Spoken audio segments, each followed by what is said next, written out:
You're listening to the EXARC Show, run by EXARC, the International Society for Experimental Archaeology, Open-Air Museums, Ancient and Traditional Technology and Heritage Interpretation. Listen in to hear encounters with experts within the field, showcases of the work and projects of our members, and extracts from our quarterly EXARC journal. Welcome to EXARC Showcase. My name is Jess Shaw, and today I'm joined by John Kiernan from our EXARC community. John Kiernan is an independent researcher with a particular specialization in flint knapping, inspired by his early encounters with projectile points on the high plains of eastern Colorado. After 24 years in military service, John amassed countless hours involved in site excavations and laboratory work from Maryland to Oklahoma. In 2018, he did a master's degree in experimental archaeology at the University of Exeter. His dissertation was on exploring the combative efficacy of Neolithic flint bell beaker daggers of the British Isles. John's interest spans Bronze Age Europe/Scandinavia through to Viking Age metalworking, particularly single-edged swords of Norway's Viking Age. Welcome, and thank you very much for joining us today, John. I'm really excited to have you. So, to start it off, how did you get into experimental archaeology? I guess the experimental stuff started much later, of course. I had an interest in archaeology growing up where I did. I grew up in the high plains in eastern Colorado, western Nebraska, and I found my first projectile point when I was about 8 years old. A lot of people went and looked for this stuff because there wasn't a ton to do out there. So it was something fun to do for the whole family, and it was cheap.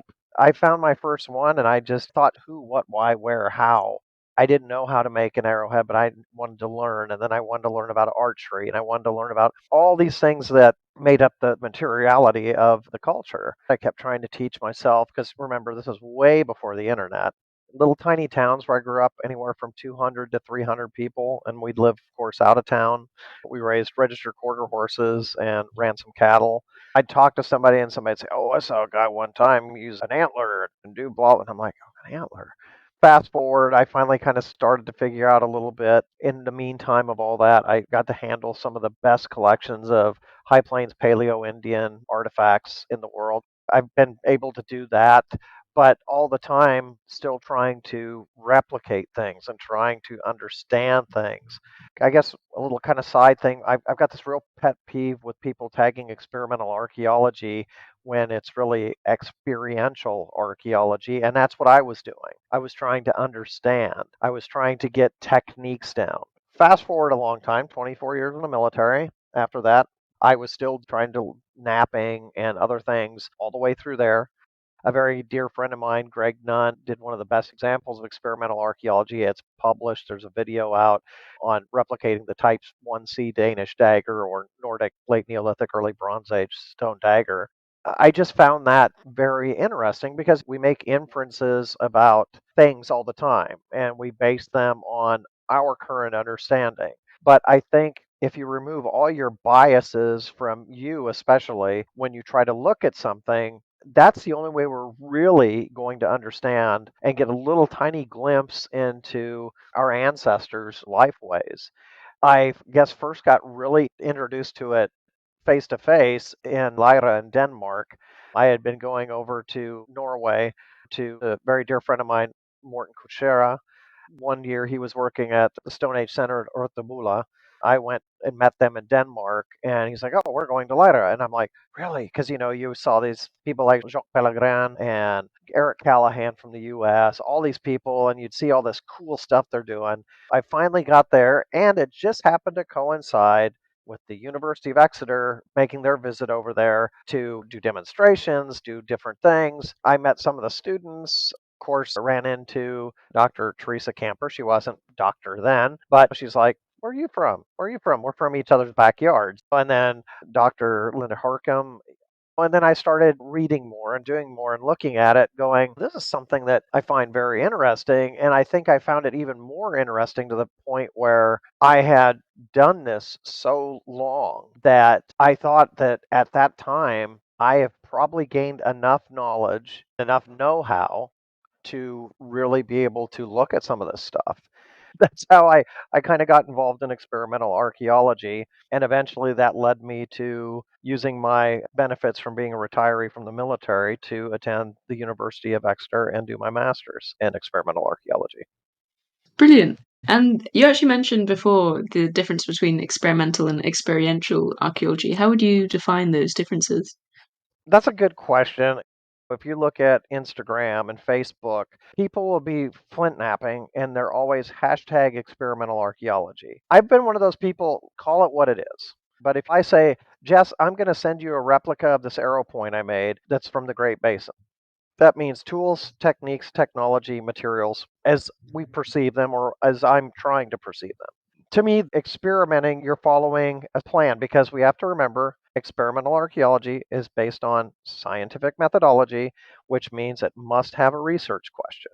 And you must eliminate all these other things out of it because we don't want bias. When we get to the end, if we fail, it's not a failure in my eyes. To me, it's an answer. That means that the way I'm doing it or you're doing it is not the way they were doing it using these tools, techniques, and technology. So back to experiential, that's me going out and trying something new. That's me going out and trying a new material or trying new tools or techniques. The last few years, I've been working on gaining a better understanding of Great Basin archaeology. So that's the areas western Utah, Nevada, southern Oregon, even into California a little bit. They're big, huge deserts, sometimes high desert, not like your typical big cactus and stuff, but I mean sagebrush. But they had these huge playa lakes at one time. These things were, of course, just great basins, pun fully intended, of water. They had huge water lakes and things. So, of course, that brings animals, that brings people. So, there's tons of archaeology around there. But the materials are all a lot of volcanics. So, you have obsidian, rhyolite, what they're calling basalt. Now, some people are calling dacite. But you look at those and you're like, okay, cool. We've got those in other places too, and they were utilized for utilitarian and projectile points. You'll see people get a big chunk of obsidian out and they pull out this big moose antler after they've hammerstoned it, and that's what they're using. Look, I'm doing it aboriginally. Okay, you're using an antler. There were no moose in that area. Prehistorically, there was no moose in that area. They do have some elk. They have pronghorn antelope. There was some bison or buffalo and bighorn sheep. And when you go out there and you look at the panels of the rock art, there's bighorn sheep everywhere. Luckily, because it's so dry out there, some tools have been recovered. There was a leather bag found in a cave that had ram's horn punches in it. It had ram horn pressure flakers. Well, I was like, I want to try some ram's horn. And when I tried it with that material, it was like, oh my God, this stuff works so good. And when you look at the edges, they look like the edges we're seeing prehistorically. Then you look at other things and it's like, well, percussion, what could they be using? And this goes back to learning from somebody else. When I was stationed back on the East Coast, I had the good fortune to run into several people, early experimental archaeologists when it comes to lithics. Dr. Jack Cresson, when we had the conference during COVID, Jack actually presented a paper on out there. You get a lot of quartzite, rhyolite, argillite, all those things like that. And you have like big boulders. And they find that building fires are making these sheets of material fall off. He presented on that. So I was around Jack, Scott Silsby, and these guys were doing experimental archaeology. But I remember one time, a lot of the materials out there are pretty rough. They're pretty grainy. If you hit them with an antler, it's like, ugh, maybe these guys should have moved somewhere where they had better material. I remember one day Scott picking up a big piece of rhyolite and he picks it up and he looks at the margin. He's hitting it with a big wooden billet and he whacks it and it goes in and just hinges off. And I'm like, great, that was awesome. And he says, just wait a minute. So he flips it to the other margin, same face, hits it, and it cleans it off perfect. He said the stuff is directional, blah, blah, blah, blah, blah. Antler versus wood, blah, blah, blah, blah, blah. So I'm sitting here thinking, looking at things like basalt from the Great Basin, and it works okay with antler, but when you're looking at the artifacts, you see big flakes coming off, and they're really clean. So one day I was sitting out there, I had some basalt, and I had a wooden billet, and I picked it up, and I hit it, went and hinged, and I'm like, eh. And I'm like, Scott Silsby. Turned it over, directional, boom, hit it, because it's volcanic too. And that opened up another thing. Even that last 5 minutes that I've blurted out here, that's experiential. I'm just trying to gain experience. So when I sit down to actually do some experiments, which I've got some things coming up on the Great Basin. In fact, I sent you pictures of these little crescent shaped things. They're Paleo Indian in age, about 10,000 years before present, 8,000 BC or so, maybe a little bit later. They're always found around water. It's assumed that they were used for waterfowl hunting, like on an atlatl. They're just wider. You look at medieval arrows, they've got these big crescent shaped arrows for bird hunting. Of course, people postulate all these different things. They were used for opening oysters. Okay. But what I want to do is I want to take all these ideas because if it makes sense or if it has some kind of validity, why not test it?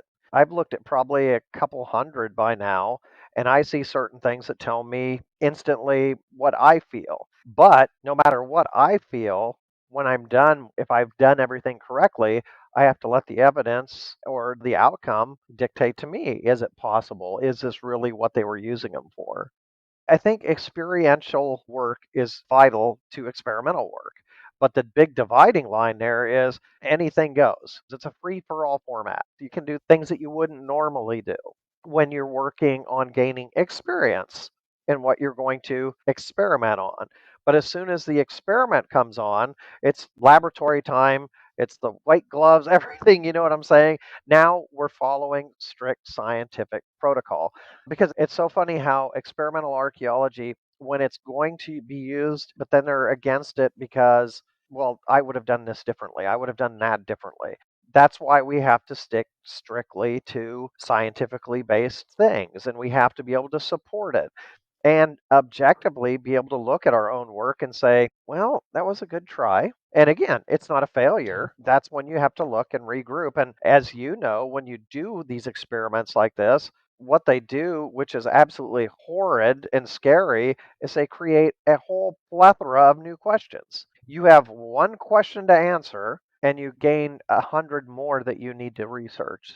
Even if you don't answer the original question you set out to answer, you've suddenly got way more questions and a whole new direction to research. You're so right that failures aren't a bad thing. I've learned just as much, if not more, from failures sometimes.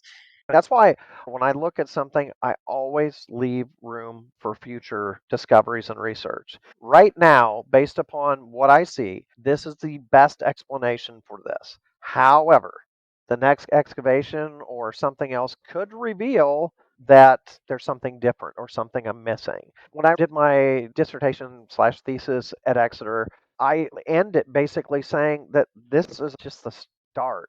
Somebody else needs to carry it and look at it from their perspective or new evidentiary material. Mine was on looking at flint daggers from the bell beaker culture and looking at them for their efficacy in combat. I never think they were ever designed to be used for that, but could they be? I went through forensic anthropology. I went through all these different other studies and these other fields to combine it to do actual testing. And I didn't do it just myself because I've got a fairly broad martial arts background that's bladed. So if I hand this to somebody who doesn't do it, what's the effect going to be? I had four other people, including Dr. Horkham, stab this ballistics gel torso. And they got deep enough that had they stabbed somebody with that, it could hit vital areas, whether it be the internal, external, jugular, whatever. Because the other thing you have to look at, you're stabbing soft targets. If you're slamming it into somebody's skull, yeah, it's probably going to break. So you have to look at those things. You'll have to ask Linda if you see her. She videotaped the first stab of that torso. And the torso was probably about 25 to 30 kilos, ballistics gel. And when I stabbed it the first time, I lifted it up off the table and then I did it again. And I remember hearing, oh, this is very brutal. This is very violent. And I'm like, welcome to interpersonal violence. If you're stabbing somebody, you're not just going up, poke, poke. But then I take all this data from, I don't even remember how many slashes and stabs I did on that poor dummy. But by the time you get done and you look at it and say, okay, 3 millimeters is the deepest to get to the closest arteries, blah, blah, blah, all this. I got up almost to 9 centimeters of penetration using those daggers. And I've always said, a lot of the Danish ones, I guarantee I could get them even further, a lot further, because I don't think they were ever designed for that. But if somebody's running at you to bash your skull in and that's all you've got to defend yourself, you have two choices: stand and fight or run. So, could it be possible? You have to look at all those things, put them together, and you've got to be open minded about it. I remember presenting to Linda, one of my classmates. She was really into textiles. And I asked her to make a tunic, and I sourced the material. The back part was actually linen. I did that, and she goes, well, why are you doing that? I said, do you realize that clothing slows a bullet down? Clothing slows a stab down. And then, of course, I had to get that evidentiary material and bring it forward to present it. But that's just a start. If I had more time, crap, I could probably spend the rest of my time just working on that kind of thing. And that's not even looking at how the daggers are made. That's just how they're used.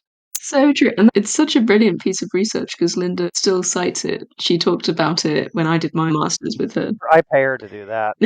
No, but it's genuinely such a relatively simple premise, but very easily controlled and has really good, clear results. And it's a prime example of why experimental archaeology is so great. You mentioned how you drew from lots of different things. So it's such an interdisciplinary subject that you can draw from so many different spaces. And also, there's so much room for creativity.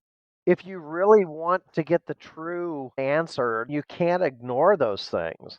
And it goes back to before we started recording our little visit about using experts outside of you. I tried to get a hold of some of my military doctor friends and get some information on things that I thought should be really simple. I was seeing a chiropractor in Exeter. He gave me his Gray's Anatomy book to look at, and I figured this would be simple. I know there's going to be variation, but how deep are these arteries under the skin? How is this? How's that? Nothing. So then I found online some place where you could pay a doctor for answers. And I think they were actually in India. So I asked him, I said, using this, and I told him what I was doing. And I was really surprised. He sent back a picture of the Hinskval dagger, which is the national treasure of Denmark, the big red late Neolithic, early Bronze Age 4E dagger. But he even sent a picture back. He doesn't know anything about it. He said, this is really interesting. And he goes back and he says, well, I think this would be about this, that. And he gave me these measurements. Then I talked to a couple of my military friends, and some of them came back with things. And even classmates, she was doing the forensic archaeology or anthropology thing just for a little side thing to do. And I got with her and got information. So then you take all those things and you pool them together and look at averages. I knew through all my martial arts stuff that yes, a blade, a bullet, whatever, does meet resistance when it hits clothing. It doesn't seem like it does, but it does. But now I have to go back and find articles and things that support that, or ones that don't support it, and then kind of find the work around there. The thing I liked about it is it challenged me. It really was a challenge. And actually, a lot of it was fun, but it was a lot of work as well. And it should be. Isn't that what our education is supposed to do? Is challenge us, make our mind expand? You obviously wear many hats and have so many different interests and skill sets. Would you say you have any specialisms? I would say that flint knapping, of course, and stone tool technology is probably the biggest specialty. And since Exeter and before Exeter, I've really tried to expand my worldly palette, if you will. Before, I probably would never mess too much with working with Oshulian type stuff. Lavawa, you see that and you're like, oh, okay, until you start working with it. So I've really expanded my repertoire, so to speak. I have a lot of different places, but I'd say specialization, probably North America, arrow points from all over. If something were to come after that, it would probably be steel. I did custom knife making for quite a while, but then I went back and I've learned and done forging. It's been quite a while. The last place I forged was in the Czech Republic. Forged two Viking Age style knives with wrought iron. They're welded and all that. I'd still say that prehistory, Stone Age stuff is probably my forte. You said lots of different hats. I wanted to spend more time with Neil Burridge, who's a brilliant Bronze Age replicator. Luckily, we get to spend a couple days with him at Exeter. We had actually made contact even before that, so we kind of knew who each other were. I really enjoyed time with him. We do have a Copper Age in a very small area here in the US, but nothing like that. Neely's brilliant. He tells all these wonderful stories from that time, Romulus and Remus, and all this stuff like that. It's a lot of fun. That's the great thing when you work with people that have not so much just knowledge, they have so much know how because they've done it. One of the reasons that I went to Exeter and did my master's was I know so many people out there that have no degrees, haven't stepped in a school of higher education, that have so much knowledge. And I said, I can help you get that on paper and get it published. It needs to be out there. So, pulling myself back to the original question, flint and stone working is probably my forte, but I have a very strong interest in weapons development into the Viking Age. When I think of EXARC, I think of you as one of the key members. You're such an important part of it. What inspired you to set up the Experimental Archaeology Award? Well, I kind of looked back to my own situation growing up. I had great parents, I had a great upbringing, very disciplined, very responsibility driven. We had a ranch, there's always stuff to do. But from that time, I picked up that first arrowhead. All I wanted to do was be an archaeologist. At first, like all kids, I was dinosaurs, dinosaurs, dinosaurs. But as soon as I found out that paleontologists didn't do anything with stone tools, I was like, I don't want to be a paleontologist. I want to be an archaeologist. So I started again, no internet, limited stuff in our library. That's where it all started. But my father being a practical rancher and he ran a equipment repair place like for a big John Deere tractor supplies and stuff like that. He was okay, you can't eat rocks and bones for a living. And we're talking like the late 70s into the early 80s. So commercial archaeology hadn't really boomed yet. About the only way you're going to get a job is maybe something with the state, maybe the Forestry Service, maybe something like that. And we all know that archaeology pays so well, even today. Ha ha ha. So I was really discouraged from pursuing that path. But I kept looking, kept learning. If there was somebody doing a talk on anything remotely close to anywhere close, I would try to be there. Any special that came on. And then I grew up in the hub. I was in the high plains. So the Jones Miller Hell Gap bison kill is right down the road. And everybody had all these things that I was able to look at and to feel and to touch and to learn about. So then I was like, okay, I can't eat rocks and bones, got to do something. So I panicked and I went and got a degree in radio and television broadcasting in Minneapolis. Then I did my associate's degree in Austin, Minnesota. I got out, I worked in radio for a while and found that I was making more money working at Pizza Hut as a waiter and trying to play in heavy metal bands than I was in radio. My dad was in the military. My grandfather was in the Marine Corps for over 30 years. Lots of military people. I never had a recruiter talk to me, nothing like that. One day I woke up and I said, there's something bigger than me out there. There's something that I need to do because a lot of people did it for me so that I could have the freedoms that I have today. And I joined the military in 1987, joined the Air Force. Fast forward a bit, I get through the military. I'm still doing archaeology stuff everywhere I'd go. Like when I was a kid, Dad would go trade horses someplace, and I'd always, Mr. Smith, do you ever find any arrowheads around here? Yeah, up in that field over there. And I'd look at Dad. He said, yeah, boy, you got an hour. And I didn't even know what I was looking for. I just filled my pockets with all the debitage, and I'd save it all. And then as I started learning, I'd look through there, and I'm like, that's a broken arrowhead. That's a scraper. That's this. As I started learning more. So even through the military, I'm doing this. I get stationed back in Maryland. I get involved with the Maryland Anthropological Archaeology Society. I go out and do my first excavations. I've never been into a class, nothing like that, but I'm sitting there excavating. They're like, John, how long have you been doing this? And I'm like, I don't know. What time is it? And they're like, no, no, no, seriously. And I'm like, no, I've never taken a class, never done any of this. And they're like, your technique is great. And I'm like, well, because I know every time I scrape the dirt, I'm removing a page out of the history book. So I need to be careful. The people at the state of Maryland who put that on actually came over, pulled me to the side, and said, we'd like for you to keep coming out and working with us, even after the field school was done. I started doing that, and then they started finding out, hey, this guy does flint knapping, all this. Just started bringing me out for public outreach. And of course, the military likes this because it's public outreach for the military. Hey, look, there's Sergeant Kiernan, and he's helping do this and that. And so that kept going. Then I got involved with they called themselves a primitive technology. That was way before I got on my tangent about primitive technology. There was a society at Jefferson Patterson Park. They had this because there was, of course, Native American sites on the park. That's where I first learned how to do cordage and things like that. I started learning all this stuff, get in the military, finish my career in the military, 24 years, go to Exeter, do all that. And the one thing I kept hearing over and over and over and over again, especially with students and people who are wanting to do something, money, money, money, money, money, money. Man, I'd like to do this, but I can't because of this. Okay, that's a brilliant idea. You should do it. Well, I don't have the money. Well, what if I fix that part for you? It's not like I'm a billionaire or millionaire or anything like that, but I always make money for the things that are important to me. I have no children. I don't have any. I don't think I'll ever have any children. And I want to leave, everybody wants to leave a legacy. I want mine to be in archaeology. I want it to be in something that I can help somebody else out. So fast forward a little bit. I won't mention places I talked to, but I talked to several places that should be set up. I said, make all the arrangements, make it where all I have to do is come in and talk to the person to each year send money to. Nothing. The next place, one place here in the US. Oh, we don't have anything set up like that. You call yourself an archaeological research school, but you don't have a way to take funding for like grants or scholarships. So then finally I was getting frustrated. I'm like, I really want to do something because I see it all over the world. I see people want to do this. And so I'm like, something. I said, let me get a hold of Roland.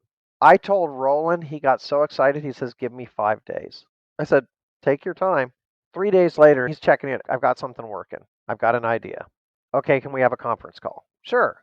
This is my idea. I'm like, brilliant. It's great. Because the thing I wanted it to do, I don't care if it's got my name attached to it or not. The thing that's most important to me is that people have an avenue. If I could, and I mean this wholeheartedly, I would freaking pay for everybody's experiment. I really would, but I can't. I've got to live too. So Roland and I, when we talked about it, I said, okay. He said, like, how much? I said, well, what do you think?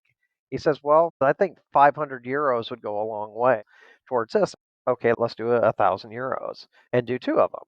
The very first one we did, we had so many really good submissions that I said, okay, we'll pick a third one too.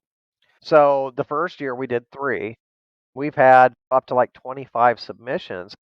I didn't want to be really involved unless it came down to like maybe a tiebreaker or something like that. But still, I've gotten suckered into it. But I enjoy it. This year, I was a little bit hands off because of things going on in my life, but still, I was involved in the whole process. It was a little different because we split it in two because the first round we didn't have that many. I hope people will take the time to read the requirements a little bit closer.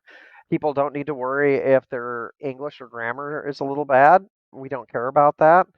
It's going to matter when the publication starts because it's academia. However, I wanted it to be something open from a full tenured professor to somebody who just really enjoys their craft, no matter what it is, but has tons of knowledge.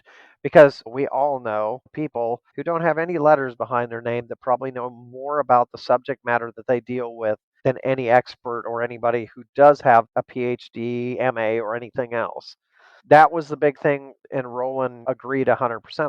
I want this open across the board. If somebody comes up with a way saying, how are they coming up with those colors for the iconographic stuff, the iconography? How'd they come up with all these colors? How did they do this? If that's your thing, one of the people on the board is Tammy Hodgkiss. She's from South Africa. Dr. Tammy Hodgkiss. She's just awesome. I'm so happy she's on our board. She's into ochre. I mean, like really into ochre.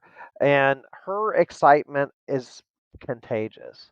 We have just got Dieter Wolf, who's really into tattooing, which is brilliant. And then Dr. Linda Hercom was on there. Dr. Teresa Camper was on there. Roland was on there. Myself, I was like the most underqualified person of all of them. But we added a couple new people today, and they're brilliant as well. So we got all these people. We all look at these things. We all grade them all, and then we pick those people. In the last publication that came out, the last journal, there was two of the experiments in there. One of the things that my goal is when people are writing their papers, where they're publishing them, first off, it's not always easy to get your publication out there. With this grant scholarship, this award comes a place for you to publish. And then it's going to get spread. And one of the things I hope that's in there all the time is this is via EXARC, blah, blah, blah. I want people to understand what EXARC is. I just knew that I wanted to do something that was a bifold win, if you will. It's got many facets. First off, it helps somebody pursue something they want. So I think back to myself. I wanted to be an archaeologist. That's all I wanted to do. I wasn't able to do that. So if I can help somebody else take another step forward, and I guess it's kind of almost trifold, hopefully adding to the body of knowledge of our prehistoric past and promoting the avenue, the foundation for this, which is EXARC. So that's how that all started. And I think this was our 5th year already of doing it. And somebody says, when's it going to end? I don't know. Maybe when I kick off, when I pop my clogs. But I'm hoping that if EXARC's still around, then there could be like a legacy program where it continues. But yeah, I'm very happy. It brings me a lot of joy when I see the end result because things at EXARC are changing. I was brought up that I think we should just call it the Kiernan Award. I said, if that's what you really want to do, then do it. But the big thing is EXARC is where I want it. EXARC and the people who are applying. That's where the focus needs to be. It's fantastic. The award is amazing, and I know the good effects will reverberate out. It's such a thing that will expand because all of those people who you've funded will go on to do their own great experiments and inspire others. Hopefully they'll even get to the point in their life, hopefully they can do this too. It's like paying for somebody's coffee in line, the person behind you, or the next three people behind you. Hopefully you're out the door before they ever realize that. You're not doing it for recognition. Hopefully it just sows a seed. I really want the archaeological science part to grow. Hopefully it spawns into something else and continues to grow EXARC's footprint. Yeah, it's so brilliant, and everyone I've encountered has been so generous with their time and knowledge, and great for even just a really excited chat as we're having now. It's so nice to talk about the joys of experimental archaeology. What advice would you give to someone new to experimental archaeology at the beginning of their journey into this great, great thing? Something that we already talked about, don't give up and don't look at failure as a true failure. If you're going to do true experimental archaeology, I'll say it and say it again.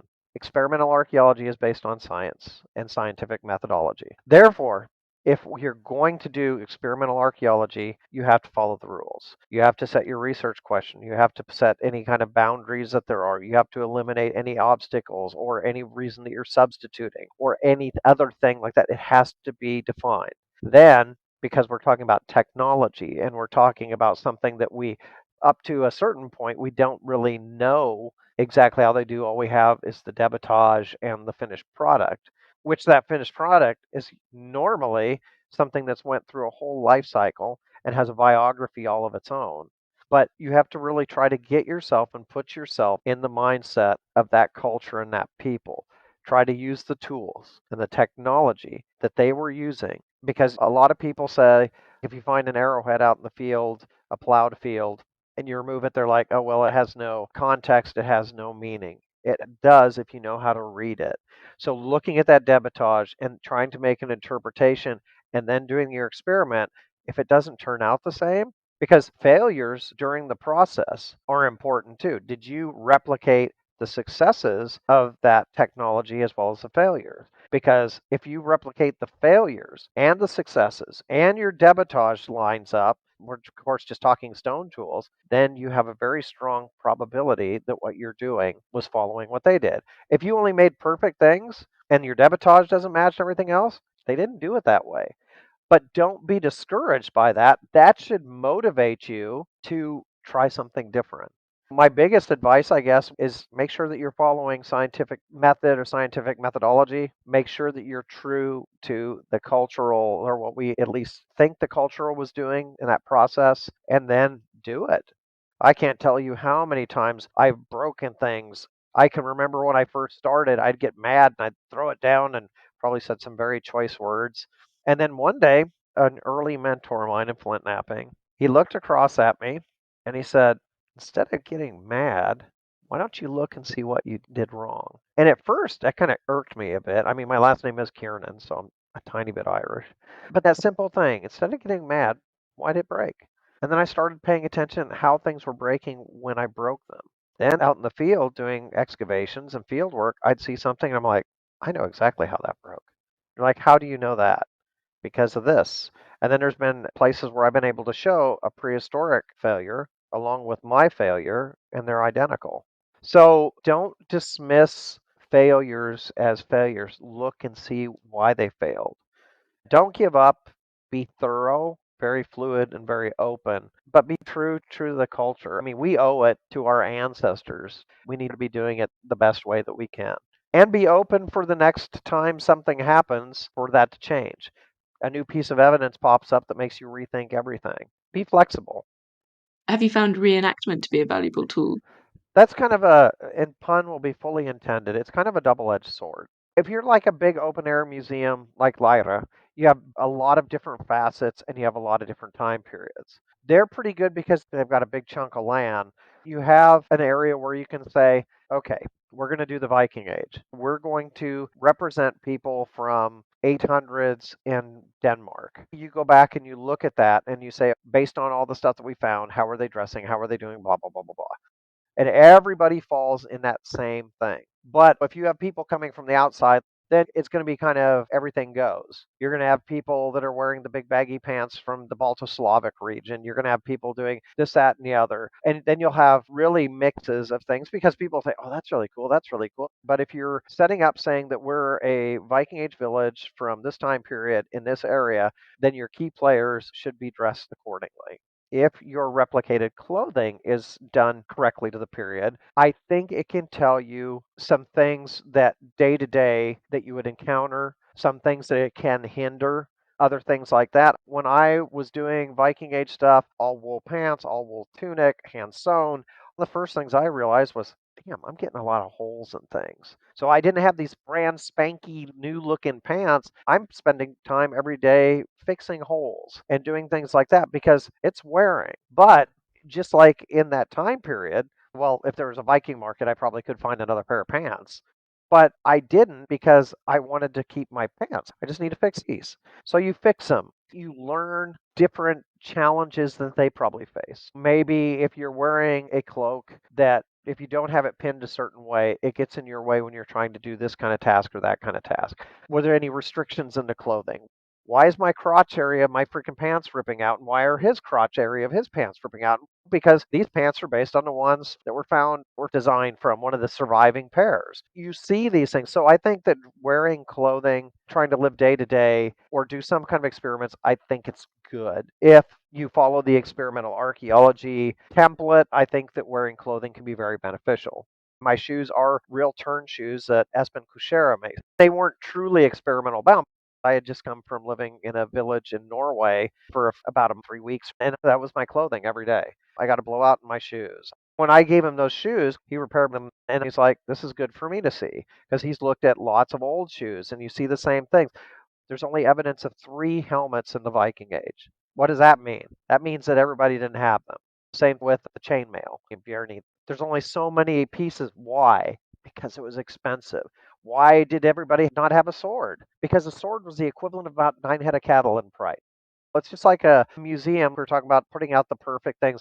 The curator of a museum really dictates how people view prehistory or the past of their area by what they put out. If somebody comes to the ATC or they come to Butzer or Lyra and the people are wearing whatever, that's what people are going to remember as what prehistory is or whatever that period of history is. So when you're doing something, it needs to be as close as possible, knowing that there's going to be variables in it, but presenting at least when you're giving them the little tour of your open air museum, those people should be just living life, what they feel life was during the day. What are your tasks?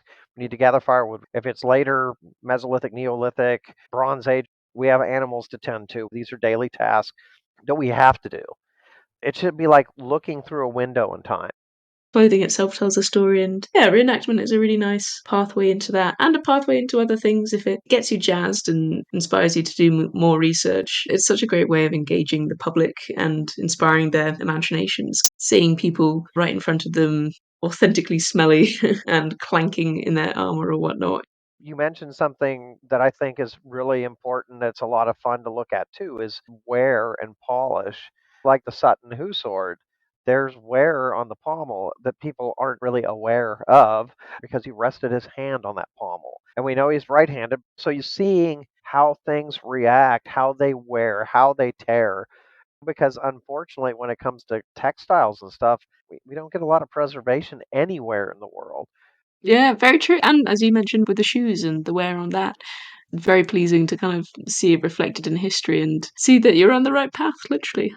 You've mentioned so many things, and I know you've mentioned you've gone on digs and you're doing so many really cool, exciting sub projects. Are you working on anything at the moment? Last year, and I was supposed to go this year, I've been working with the archaeology department at the University of Sao Paulo in Brazil. I was invited down last year. And this connection came because of my friendship with my friend mentor, Dr. Bruce Bradley.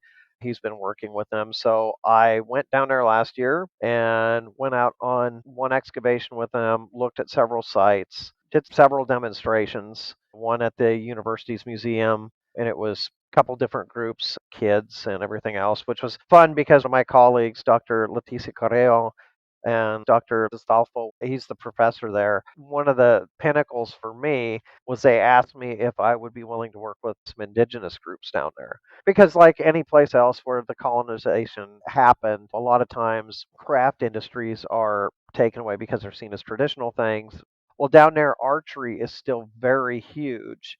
But what I found, this led to other doors opening up. I got to look at bows and arrows in their museum, in their stores. So we did that for several hours because there's not great records. And one of the things Astolfo wanted to find out is, can we look at these and maybe start seeing similarities to be able to start showing these all belong to one cultural group. So one of the first reservations we went to, they were in a center and they were sitting making bows. But the interesting thing is, the bows they were making were nothing like what they were shooting traditionally. So I did a flint knapping demonstration for them using some local materials and then tried to show them how using those on what they're doing with bows and stuff like that. And I did that for two different reservations. One of them was a little bit more excited about it, and then you had people within the next group. But there was plans for more of this to happen because I said, yes, I'd be happy to teach. Because now, again, too, now I have to go back and learn again as well. Because a bow is not a bow is a bow, no matter where you go, like arrows or anything else. So that's been a lot of fun. So, Brazil, I've been doing, I'm hoping to get back out this year. Dr. Bruce Bradley actually bought a piece of land to protect a ritual pueblo that was on it. And he worked down there for a long time. He's been excavating it. The pueblo was never habitated. There's other habitations around it, so it seems like it's just a ritual use place. So I got to go do excavations or excavate with him for almost a week. I'm going to try to make it out there. It's very brilliant. It's called the Wallace Ruin. They named it after the original landowner because when Bruce was down there, he was working for a big outreach education place called Crow Canyon. He found the site and was working on it, and he made an agreement with the landowner. Said, look, if you ever go to sell it, I'd like to preserve it, so I'd like first right of refusal. And he got it. And the thing what's cool about it is you have that, it goes through the Pueblo in time, because I didn't know anything about that. That's one of those things where I'm like, darn you, Bruce Bradley, for making me interested in Pueblo archaeology now, because it's so different. Even though I grew up in the same state, it's in a place where it's just completely different than the high plains. But you also have the almost like, I'll call it pre-Pueblo. You have the basket maker culture. There's pit houses on the place for those before even that ritual Pueblo went in. So that was really cool. And also via Bruce, working a Paleo Indian red ochre mine site up in Wyoming called Powers. There's Powers 1, Powers 2. There's a couple different things there. It's a ghost town as well. And a guy named John Voight, not the actor, he bought the place. It's still an active mine, but there is some intact stuff. And the coolest thing is a lot of it's Paleo Indian. I haven't been on the fun part of it, but my friend Marty Reeder comes up there and helps. He found a Folsom in context and stuff like that. So that one's really cool. Plus, there's just a lot going on there because there's been so much activity trying to find intact areas and trying to get good dates with the artifacts. I've still got red ochre handprints on the tailgate inside of my pickup where Marty, I think, put his hand down or something, because if you're working up in the red ochre area, you're going to be red by the time you're done. So those three places are my kind of primary focus, and I still try to be as involved as I can with those. And then I do consulting with some friends or colleagues, one from the Ukraine especially, and of course that really slowed down with the war, but a few things have been picking up because they're doing a lot of salvage archaeology because of the war and trying to protect cultural resources. Because of course, when that happens, a lot of that stuff gets looted and gets stolen. And then I'm making some stuff for Colorado State University right now for teaching in their lithics thing. I've got a box sitting right off to the side right now, ready to go, full of flakes, debitage, an Acheulean hand axe with all the debitage, some of it kind of separated into phase or stage and thing like that. So I keep doing stuff like that just to get it out there to help. Because a lot of times, especially when it comes to lithics, and here in the US, our oldest stuff, you're not going to get anything else. That's all that's left is the stone. So I think that getting to see in different materials, this is soft hammer, this is hard hammer, this is that, this is whatever, and oh, here's the piece, and here's it all the way down to exhaustion. So some of them I'll do like tracings or whatever of the pit thing as it comes down, to a final piece that's almost ready to be rejected. So they can see all that. And then just my own personal stuff so I don't get bored out of my skull. I've got to keep busy even when I'm trying not to be busy. I've been making planes, arrows, because I've got a paper I'm working on the indigenous creation of metal arrow points. I've also got one in the works between my colleague in the Ukraine and I. They have hollow base arrow points from the catacomb culture. So we're working on those. Thank you so much for all your amazing insights, and I look forward to seeing your future publications and hearing more about your future research. It sounds brilliant. So, as the kind of final question, how can the EXARC community help make a difference in your exciting future research that you've discussed? First off, I know that if I don't have the expertise in something, I have it. Even though I may not personally have it, I have it because there's somebody in the EXARC community that has that skill. EXARC is uber important for me personally for helping me realize something that's very important to me, and that's leaving a legacy in archaeology. Hopefully, when everything's said and done, I will have added to the body of knowledge, which I know EXARC has already allowed me to do so in publishing my first professional article. They've given me a format in which to help others reach their same goals. Also, stimulating me, sometimes just seeing that somebody's doing something and you're not, "Yeah, that's kind of interesting." If we didn't have an EXARC, where would that platform be? There's tons of things being pushed off as experimental archaeology that just kind of float out in the ether and you just happen to find them stumbling around. EXARC really provides that home for all this if people want to come there, which, if they're going to be doing this, I think it's very important.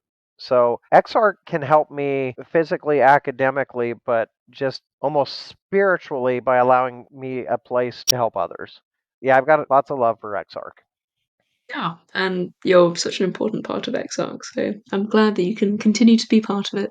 Thank you so much once again for joining us and sharing your experience and your expertise. I've learnt so many new things. You've kind of peppered awesome facts throughout, so thank you. And I'm sure our listeners also will really enjoy this episode.